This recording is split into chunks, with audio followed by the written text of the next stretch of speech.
Bonjour à tous, bienvenue sur Entraide, on se retrouve pour une nouvelle vidéo. Aujourd'hui la vidéo elle va traiter sur un chapitre de physique important qui est court et assez simple et qui traite sur l'intensité sonore, le niveau sonore et l'atténuation. On va sans tarder commencer par l'intensité sonore. Alors dès que vous entendez intensité sonore, il faut savoir qu'il y a une formule de physique à connaître par cœur. L'intensité sonore c'est égal à la puissance divisée par la surface.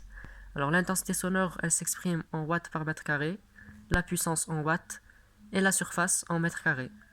Des fois dans les exercices, on ne vous donne pas la surface directement, il faut vous-même la calculer, on vous donne le rayon, il faudra le calculer. C'est pour ça que je vous ai mis en rappel, la surface est égale à 4pi fois r au carré. Maintenant on va passer au niveau d'intensité sonore. Pareil, il y a une formule physique à connaître. Alors le niveau d'intensité sonore il s'exprime en décibels. On a J log de l'intensité sonore sur l'intensité sonore ref avec Iref égale à 10-12 watts par mètre carré. Il faut savoir que si dans un exercice on vous demande l'addition de deux niveaux d'intensité sonore, il ne faut pas les additionner directement. Il faut d'abord additionner les intensités sonores pour ensuite calculer le niveau correspondant à la somme. On va passer maintenant à l'atténuation. Alors tout d'abord, l'atténuation, c'est la diminution du niveau sonore. Il faut savoir qu'il y a deux types d'atténuation. En fait, pour diminuer le niveau sonore, soit on s'éloigne de la source sonore, donc il s'agit de l'atténuation géométrique, soit on place un obstacle entre la source et l'oreille, et il s'agit de l'atténuation par absorption.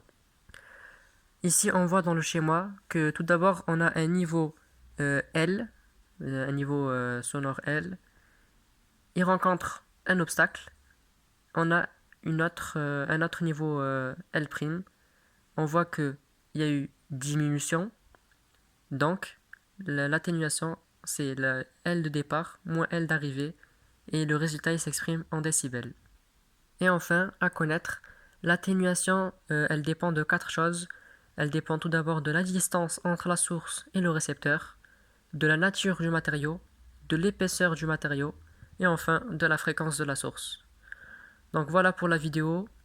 N'hésitez pas à vous abonner, liker, commenter. Et je vous dis à la prochaine pour un autre chapitre de physique.